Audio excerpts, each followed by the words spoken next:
Hello and welcome to the 41st episode of Inside Music. I'm your host, James Shotwell, and I want to apologize for the slight delay in this latest episode. I know we said it would be out at the beginning of the weekend, but GarageBand crashed right before we could upload, and we had to start all over again. Don't you hate when that happens? Computers.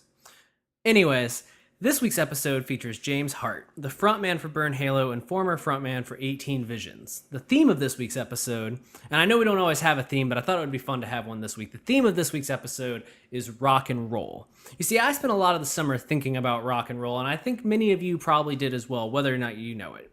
There was a lot of talk in the alternative scene and really in the music industry at large about the way rock shows have been selling, or rather the way they haven't been selling. You see, a lot of the big heavy tours this summer were really struggling for ticket sales, and that kind of led to a greater discussion about the state of rock today. There aren't really any global rock bands anymore. You know, there was a time when groups like the Rolling Stones came along, or U2 or Aerosmith, but it's been decades probably since a band has come along that could in any way be considered a rock band that was able to reach that level of success. That kind of global stardom where every song you write is a radio hit, it's being licensed for Monday Night Football, and people chug their beers and slam them down when it comes on so they can pump their fists in the air and sing whatever 5-word chorus you've developed. Those things don't exist anymore. That world of rock and roll is dead, or at least it's in hibernation. And I started to wonder, well, what is rock and roll today? What is connecting with people? What is selling? What isn't selling? What works? What doesn't work? And the perfect person to answer those questions, or to at least enlighten us as to what's really going on, is James Hart. When James was in 18 Visions, which was kind of happened at the beginning of the new millennium, he was in one of the premier rock bands of the time. 18 Visions introduced the world to the alternative sound that now dominates the whole Warped Tour scene. That we owe a lot of thanks to James Hart for that. And when the band broke up, he decided that he wanted to start creating clean-cut rock songs, the kind of thing that you would hear on the radio, and he did just that. The first two albums from his latest band, Burn Halo, are filled with radio fodder. There's songs there for every occasion, and if you like that kind of catchy rock, you certainly need to seek them out. The group's new record, which hits stores on September 4th, is a little bit different. It has a little bit more of an edge to it, and I think that in the long run, it's that edge that will eventually help Burn Halo stand out from their competition. When I heard that James was doing press for this album, I decided that we could finally have the conversation about rock I'd been wanting to have all summer, and gladly he obliged. So the conversation you're about to hear will deal a little bit with James's history in music. We do talk about 18 Visions and whether or not they will ever reunite, but more importantly, we talk about what it's like to be an artist working in rock and roll today. The highs, the lows, the challenges, and where things are headed.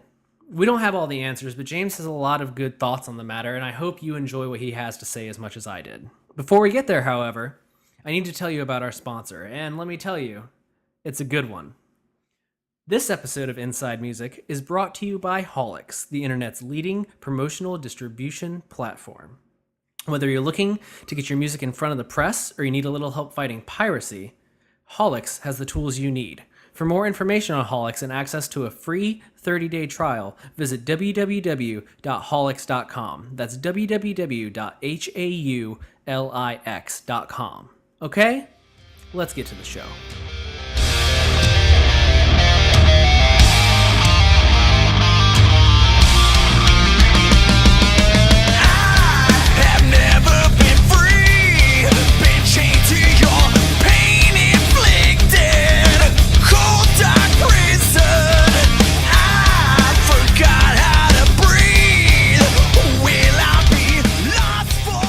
So where are you at today? Actually, I don't think I know where I'm calling you from. I live in Southern California, down in Orange County. So that's where I am. Rest of the band lives up in Sacramento. How is it there today? It's nice. It's gonna be a good day. Yeah. Getting ready to head into work. Oh yeah, what does work entail for you? I am a hairstylist at a salon in Costa Mesa. How long have you been doing that? I started back in 2000. Worked in the salon for about 3 years in Newport Beach, while 18 Visions was kind of just kind of getting off the ground on a national level, and the band kind of took us to places we didn't expect. So I left that full time to do 18 Visions. And then when we came off the road with Burn Halo 3 years ago, the status and future of the band was definitely up in the air. So I didn't really know what I was going to do, if there was even going to be a Burn Halo still. So I ended up going down to one of the salons that my friend works at, got a gig there, and just been working that for the last 3 years. Oh wow, I know that's doing hair is not one of the things that people usually think of as like an artist's other job, but you're actually the first person to be on the podcast to actually tell me that you do it. But it makes sense. Like, it seems like actually a pretty perfect career for somebody who is on the road 100+ days out of the year sometimes. Yeah, it's crazy because with music, I never intended it to get me where it did with 18 Visions and create the opportunities that it did for me. It was just kind of a band that we all had locally that we played, once or twice a month. And then we started doing some regional things, put out some indie records, and we didn't really expect much from it. So we all went to school for different careers. One of my old bandmates was doing design work, which she went to school for. Another one of my bandmates went to a 4-year university, UCI, and he's actually out tour managing Zed now. So I don't know if that really actually comes into play for what he went to school for. But yeah, it just kind of, the band thing worked out, and it just created the opportunity. So, hair was always my go-to. Just happened to be that I had to fall back on it at one point, Yeah, but I mean, it's good that you had something there. You didn't hit a point where you were like, crap, what am I going to do? No, totally. And I know too many people, especially that are, around my age or even older, that kind of, the band just stops happening. They don't have anything to fall back on. They don't have a future or, a career in anything. And they're, possibly struggling for, the rest of their life, or for, the middle part of their life. And it's just not a situation I wanted to put myself in. Well, I think that was smart. I think there's something a lot of people can learn from that, because you, especially with 18 Visions, having you guys were on this real upward trajectory for quite a few years there in a row. So it would make sense if you were like, I didn't actually have a backup plan, but you had one all along. And it's kind of nice that it worked out that you were able to return to it. Cause you're right. Like I know a lot of people, especially now, cause I'm almost 30 myself. So I've gotten to live through like a full generation or two of bands being like, kind of trendy and then going away, and getting to know those people who then reach the end of, the ride and don't know what they're going to do with the rest of their lives. Totally, man. And, it goes both ways. I do know a lot of people too at the same time that have gone on post music, that had successful music careers for 5 to 10 years, that have gone on to start their own, like fighting academies, fitness centers, clothing lines, stuff like that, and they've actually been able to have like real success with it. So, and some people fall on that side of the fence. Most of them don't. Yeah, most of them don't. But I think you nailed it with the ones you listed career-wise. Like, those are the go-to choices. Like, trainers are pretty good picks. Like, those, owning a gym, clothing companies, those are like the stereotypical fallback careers for artists. Like, there's like 5 or 6 of them, and those are definitely some of them. Yeah, they create flexibility, so that if the music opportunities do, present themselves in the future, there's a little bit of flexibility there to where you can, do your best to make both work and not have to lose one over the other. Well, I wanted to ask you. Oh God, I have so many things that I want to cover. I mean, we're gonna talk Burn Halo, but I got to cover a few other things before we get there, if that's all right. Yeah. Am I reading this right? Did you just get married? Yes.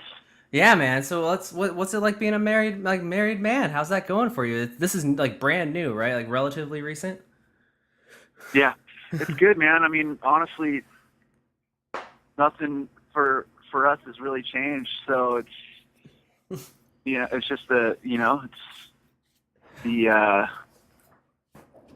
don't want to call it the next step or anything like that, but definitely something that we were pushing for and looking forward to, and just kind of, making everything official and like, bringing our lives together and moving forward that way. So, I mean, nothing, I mean, it's super new. Nothing's really changed, and I don't really expect it to. So.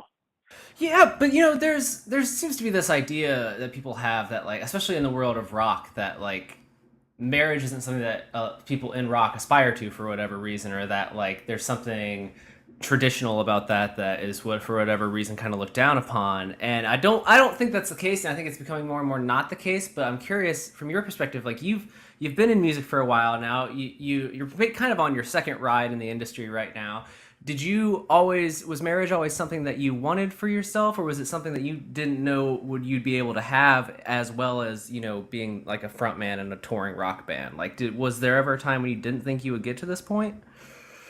No, and to be honest with you, like I've been here before, Oh, okay. and it just, yeah, I mean, that was a totally different situation, a different Obviously. part of my life that I just wasn't I wasn't ready for, and things just didn't work out for me for obvious reasons. And a lot of people, especially in our industry, would maybe shy away from it or be, I guess, deterred from, that thought. But, I'm all about like the future and, my life 10, 15, 20, 30, 40 years from now, not just living in the moment kind of person, which I know a lot of people in our industry do, is they live in the moment, and that's exactly why they aren't set up for a career after music or outside of music, or they're not thinking about the choices that they're making in their mid 20s, late 20s, early 30s that are going to affect them for the rest of their life. And those are things that I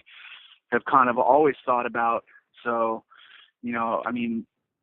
who really wants to be, 60, 70 years old and just living alone by themselves, some burnout rocker? It just doesn't sound very appealing to me. No, you're absolutely right. And I think you hit the head. Like, there's a lot of people in this industry who just like they get addicted to the moment. Like, living in the moment is its own addiction, very much in a way. And like some people just can't shake it. Like they just think it's gonna last forever. I mean, they know it's not gonna last forever, but they're like, when you're in it, time seems like it's slow.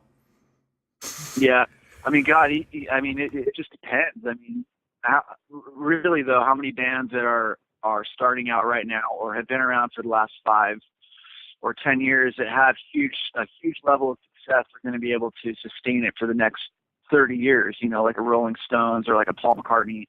Exactly. Or even like Grateful Dead just like wrapped up like their careers, I guess you could say, playing their final few shows. There's very, very few bands like that. They're kind of anomalies. So I feel like those people can kind of live in the moment. I mean, I'm sure most of them are probably still family people, but there's just very, very few exceptions where you can actually live in the moment for 60 years of your life and feel, I guess, fulfilled. Yeah, fulfilled, secure, maybe is the word. I don't know, like just like safe. Yeah. In the moment. I've never like I'm not an artist in any ways, but I have a label, and I've worked with a lot of management and stuff, and I've experienced like being in the bubble of the moment and being like, holy crap, like things are actually coming together for us right now, and like people seem to be on with what we're trying to do right now, and it works, and it does. Like, it's very easy to be like, okay, so like we cracked the code. Like, it should work like this forever now, right? Because people like it in the right now. I want to get into Burn Halo because the new album is so good. Well, I'm just gonna like spoil it for everybody right now, but the new album is so good. But this morning I was on Twitter and I was actually telling people, I was starting to tease the new podcast, and I was like, "This is who's coming on the show. We're gonna talk about the new Burn Halo record." And I kid you not, I had at least a dozen kids ask me to ask you if 18 Visions will ever get back together. So I thought we could just get it out of the way up front. You got a 10-year anniversary coming up next year. Yeah, I don't know. It's honestly, it's something that was discussed at one point a couple of years back, and with just kind of with our schedules and with everything that everybody's got going on, it's just been hard to, I guess, get everybody on the same page and like get a proper game plan of like what do we really want to do. Guys are into releasing new material, maybe playing a couple of local shows, where I would want to do it on a little bit larger of a scale, maybe a couple of local shows, a couple of national shows, maybe do some international stuff, and then release an album. But again, it's hard to get everybody on the same page, and with schedules. I know Ken, our guitar player, he tour manages Zed. I feel like he's in a new country on like a private jet every other day, doing that whole thing. So it's just, I don't know. I would love for it to happen, and I know I feel like everybody else would love for it to happen. It's just a matter of really kind of buckling down and saying, hey, this is what we're going to do. And we just haven't got to that point yet. Yeah, I guess I guess it would have made sense to do like a decade tour around Obsession because it was so big. But I realized this morning that next year will be on the 10-year anniversary of the self-titled. So when everyone was asking me, I was like, oh, I guess if they were going to do it, that would make sense.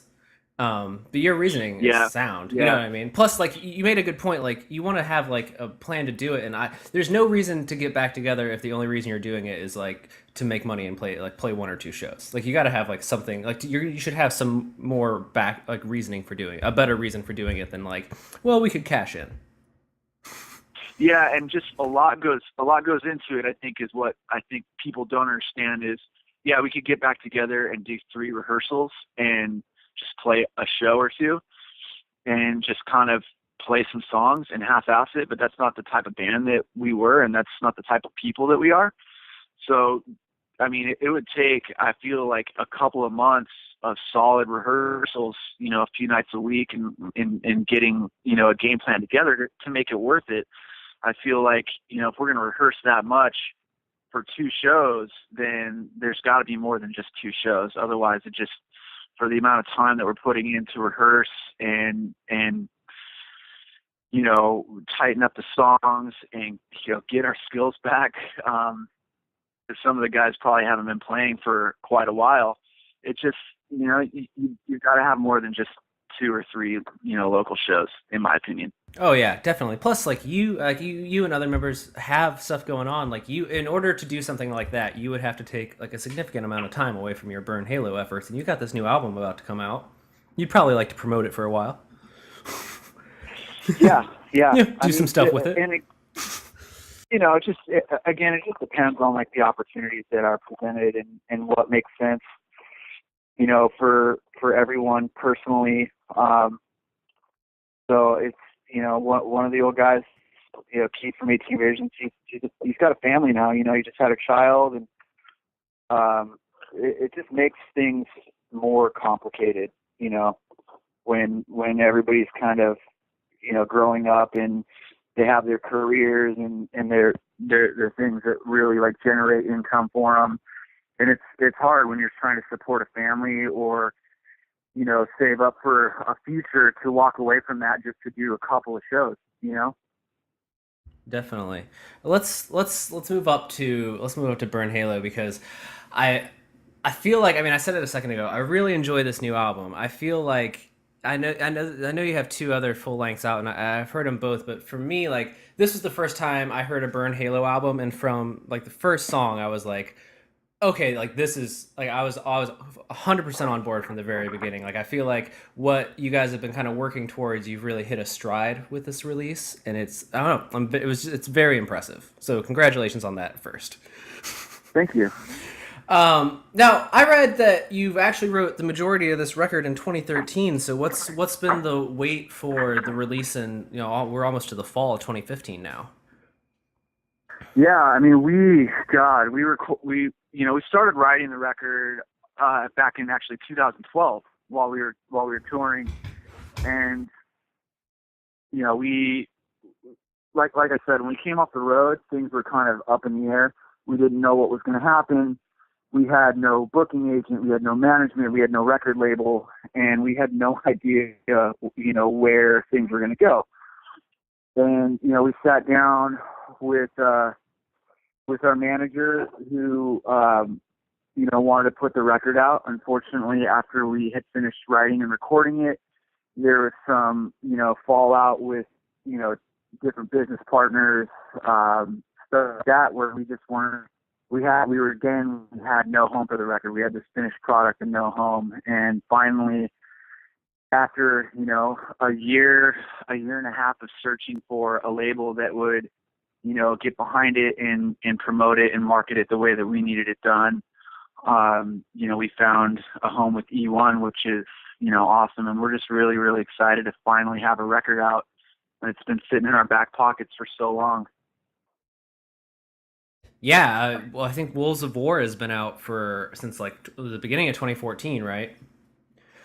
So, Yeah, so yes, it's been yeah. a minute. Well, yeah, I know. We put that teaser out, thinking that we would launch the album in May, April or May, and like I said, shortly after we started promoting that track on the street, things just fell apart at the label, and we just kind of didn't know what the hell was going to happen. Now, how would you describe? I mean, I remember when Burn Halo first formed, there was a lot of talk about how you really wanted to create like a clean-cut rock band, which was kind of the opposite of what 18 Visions had become at the end of your run as that band. So it made a lot of sense. But I feel like on this album, you're kind of starting to get a little bit more outside of that clean-cut world where you started. Would you say that's right, or do you feel like you're still? Yeah, absolutely. And we, when we started writing this album, we were writing more of what you're talking about, more clean-cut rock songs. They just, at the point, were starting to feel like very, very forced, in that we weren't, we were trying to write songs that we weren't necessarily feeling. And the guys presented me a song early on in the writing process that was, a little bit more, actually a lot more aggressive, with, a really strong metal riff, and they told me, hey, we really like it, but you're probably going to think it's too metal. And I listened to it and I said, no, not at all. I love it. Like, let's work on it. And also another thing that had kind of, pushed me into that direction was, we've been playing these songs for, 3 years, 4 years on tour, these just off the first two albums. And back in 2012, I think the end of 2012, I was asked to fill in and sing for Asking Alexandria, and I did five shows with them, I think, and that really kind of sparked and like reignited, my passion for being on stage with that type of music, because I felt like their songs were, more 18 Visions-esque off the last, two records that I'd done with 18 Visions, and it felt really, really good to, perform those types of songs. And so I think that, the further along in the writing process we got with Burn Halo, the more, those songs just started to feel right. And it didn't matter what we had put out before, that we were just going to kind of throw caution to the wind and do what we wanted to do, because I think we had done like so much of what was asked for us, like on previous labels, with like the kind of, hey, we want a song like this, or, this is the first single, or, we need that like big ballad type song. And we just kind of wanted to do our own thing this time and write what we were feeling. And I feel like it just came out a lot different, obviously, but also a lot better. I would agree. I don't even think, is there even really a ballad on this record? Yeah, I mean, not a true one in the sense, but there's a couple of definitely like mid-tempo. Yeah, there's some very emotive tracks. Yeah, nothing that's a little like sappier or real stripped down. But yeah, I would say more emotional and darker lyrically, which I mean, if that, that's okay. No, that makes sense to me. I mean, I was actually going to touch on "Dying Without You." I think is one of my favorite songs on the record, and I guess that kind of fits that description to a T. It is kind of a more dark and brooding track, not necessarily a full on ballad, but at the same time there is a little bit more emotional weight to that song. Yeah, even in the guitar work, you can feel it, which is awesome when the vocal and lyric can match the music emotionally. I think that you've kind of hit a home run. Definitely. I'm curious. Do you think part of the change on this record, how much of it do you think has to do with Fred's influence on what you guys did in the studio this time around? Because I immediately picked up on Fred's presence, because I was like, this reminds me of 18 Visions, and so I was like, I wonder why that is, other than your presence and like what you contribute to the sound of the band. But when I noticed that Fred had the producer credit, I was like, there we go. Yeah, honestly, man, we had the entire album written before he came in to work with us. He made suggestions where we needed to, strip a couple parts out of the song, kind of shorten things, make things a little bit sweeter, a little cohesive, flow, a little better, tempo stuff, drum stuff, things like that. But we did a lot of our own pre-production as well, where we would, write songs, track the guitars, track the vocals, the drums, everything, and then, critique it and go back and then strip it down and then rework things. So, I mean, we did months and months of our own pre-production and critiquing and writing. So I feel like a lot of the material that we gave Fred was fairly well prepared for him. But you can definitely sense, his influence in the production, the stuff that he did with me on Obsession, and then the earlier Avenged Sevenfold stuff as well. Yeah, there is a little hint of that earlier Avenged Sevenfold stuff in there. What to you are I guess I'm curious. I want to ask about certain specific songs. Like sometimes I like to burn through like an entire track listing, but like, let's talk about all these songs. But there are a few that when I listen to the record, I'm like, I want to know more about these specific tracks. So if you'd entertain me for a second, I'm so curious about what the story is behind the closer. You Are the Damned. It's about almost 8 minutes long, and it is maybe the most epic thing you've composed yet. Period. Oh, thank you. With that was either the last song written or the second to last song written for the album, and it was just it kind of came up. Hey, you know what? We don't have a bookend. We don't have a second bookend to this album. We don't have anything that's going to close this out. So let's write something. So when we were doing this was written at 0 hour I would say a few days before Fred came in. We started constructing this song, and we wanted it to, feel top to bottom like it was like the last song on the track. There's no question about it.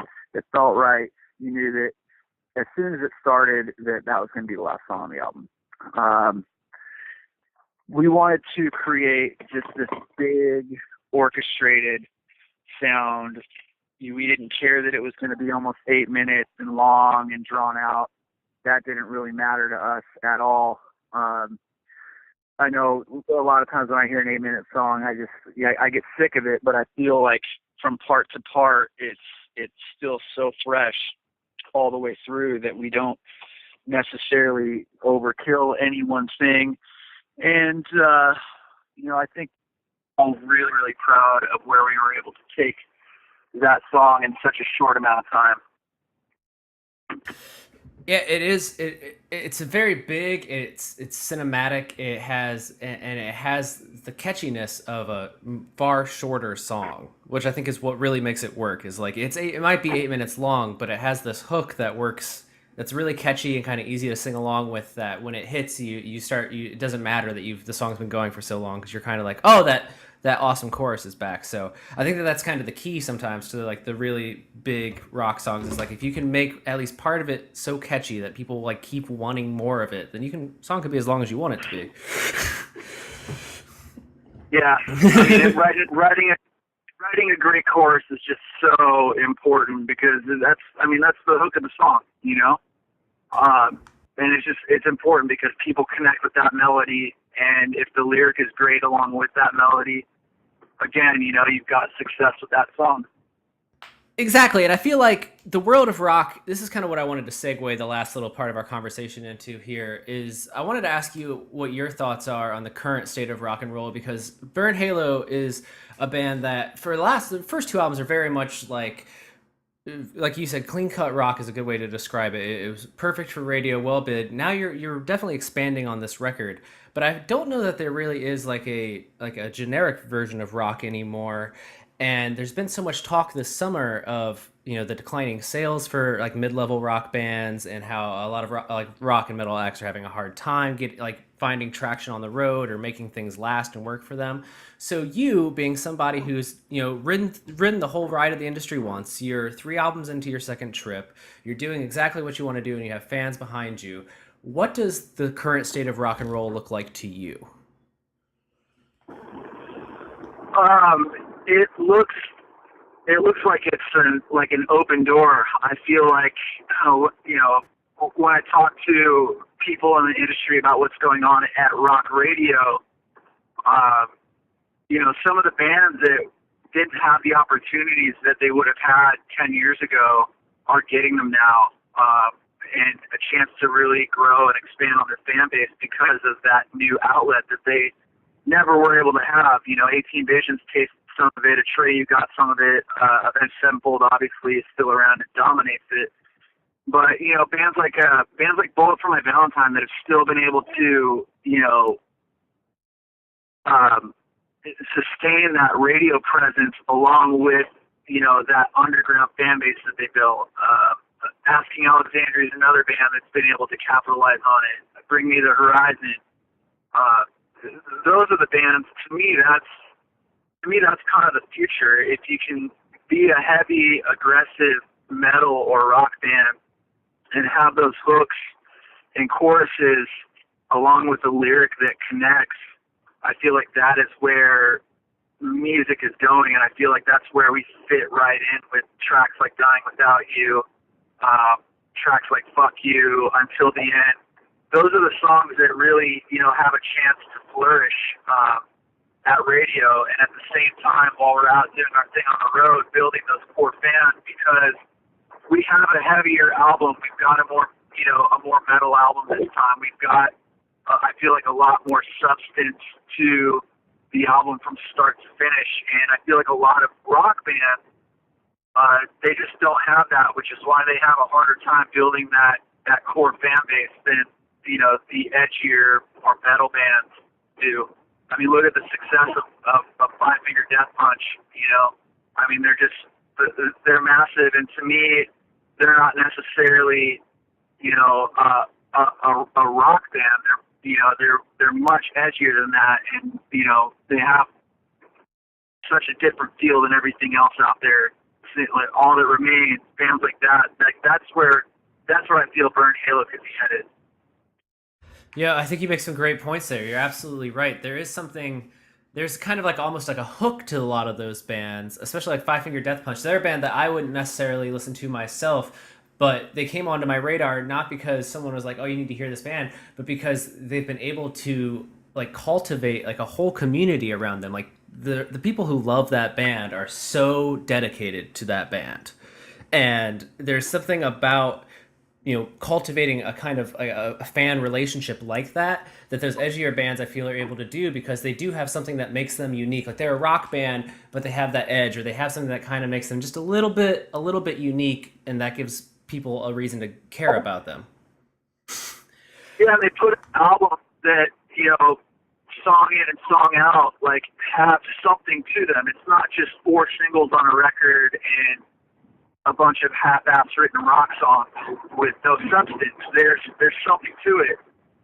Whether it's like guitar playing or aggression or great drum work or, the musical journey that the song takes you through, they have those things. All That Remains has those things. Bullet for My Valentine, Avenged Sevenfold, Bring Me the Horizon, Asking. They all have, those things that make their albums complete, where people aren't just there to see or hear 3 or 4 songs. They're there for the total package. And I feel like that is what Burn Halo lacked on the first 2 albums. What part of the package specifically would you say that you lacked on those records? The edginess. We started to gain it a little more on the last album, but I felt like we were on the fence of, are we an aggressive, heavier, more metal rock band, or are we still a little more clean cut, a little more polished? The first album, literally, the guy I wrote the album with, we literally just wrote singles. That's what we did. We wanted a huge record. We wrote singles. We didn't even play a single song live before we recorded it, so we didn't know how they would feel and translate. We just wanted, 11 singles on the album, and if, 3 or 4 of them hit, then that's great, But they're just, I love those songs. I live each and every one of those songs off the first album and the last album as well. But I feel like those records were not written or necessarily designed for touring and for, building a fan base the old school way that I was accustomed to with 18 Visions. And that's, playing really aggressive, in-your-face music that's got an attitude and a spark to it. There were sample sizes of that on the last record, but I feel like with this new record, before, we were able to accomplish that on just about every song. Yeah, I think you really hit the nail on the head there with that one. I feel like whenever I hear let's say a stereotypical, what I would call a stereotypical radio rock song, if it doesn't work for me, I think you hit on the head. Like, it's usually because I feel like it's too obvious the band went into the studio and tried to write a radio song, or tried to write like a song that they could get play on the radio with, and they didn't, like you said, they didn't kind of put it through the scope of like, oh, how is this going to work with the rest of the album? How is this going to work in a live setting? How does this represent, like our brand as a band or whatever? They're more like, well, this has a catchy hook and it's 3.5 minutes long, so we can send it to the radio. Right, yeah. A lot of bands do that. They're asked to do it. I know that for a fact. And you run into the problem that we were running into early on in the writing process, where you're trying to force something that doesn't feel right, and that's just kind of where we were at. So, we just kind of flipped the script on what we wanted to do, and here we are. Well, I think it's working out for you, man. Let me ask you this: if you could give some advice to some of the young bucks out there in the rock and roll world who are, just now getting their feet wet with the whole world of labels and people asking them to, write songs that will sell as opposed to maybe songs that they feel passionate about, like, what advice would you give to young artists trying to navigate those tricky waters? Geez, that's a tough one, man, because the music industry, every facet of it now, every genre is just so saturated with, bands and artists trying to make it or break it. I talked to a band. I was considering getting into artist management at one point a few years ago, and I talked to this band, the Relapse Symphony, and my opinion and where they should go, because I thought they had great songs with a lot of, big play potential, and they had the look and the image. They just needed, the experience. They're all really, really young. These guys hadn't been a band for very long. They had, never played a live show. Everything was just done in the studio. And this record label came to them, and they ended up signing a deal with them. And they sent me the contract. I looked at it, and I said, this is kind of what startup bands are getting. I'm like, I personally wouldn't sign this record deal right now. I think what you should do is you should play every single weekend. Like, you live in, kind of like the tri-state area here in Maryland. You have the ability to go out and make those, 3, 4, 5-hour drives, every Thursday, Friday, Saturday, and Sunday. Keep your day jobs and kind of build a regional following, and that's, that was my suggestion, was just play for a year, maybe more, get some live shows under your belt. Get the experience of playing live and get your show like fine tuned and be the best band in your region or be the best band in your market first, and then take it regionally, and then start to consider things on a national level, because they had a really good sounding demo that I thought that they should just kind of hand out around when they were playing those shows, but they chose a different route, and I feel they're doing all right. They're getting some good stuff like Warped Tour, but I feel like if they would have just waited a year, their sound wasn't going anywhere, nor was their image or look. The only thing that they had to gain was experience in that time, and I got a little bit of feedback about a year or two ago that they were just unhappy and that they shouldn't have signed the deal that they did. So that's my input. Is if you are a band starting out, find your sound, stick with it, find guys that are dedicated, and build up your market locally, and then start to branch out regionally, and then you can start to think about the bigger picture. I think it's really, really hard and a lot of pressure for a band to just go out for the first time and play their first shows ever on tour, which is what Burn Halo did. We had no local following or anything. Our first tour ever was Avenged Sevenfold, which was, it's great. You can't ask for anything more, but nobody really knew who we were. We didn't have a local market. We didn't have anything because the band was so spread out. We're just now starting to, over the last couple of years, plan our roots for Sacramento, where, we're trying to be, Sacramento's biggest local band, even though we're touring level. We still need that hometown market, and every band needs that, and every band needs to build it.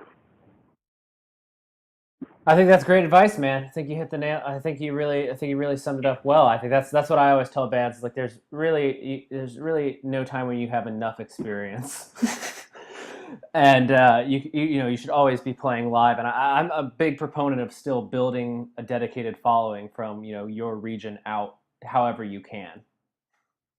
I think that's you have to, because it spills over. It really does. And here in Southern California, where I'm from, everybody built their band locally first. 18 Visions, Throwdown, Bleeding Through, Avenged Sevenfold, Atreyu.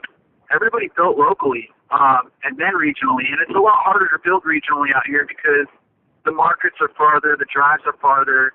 You don't have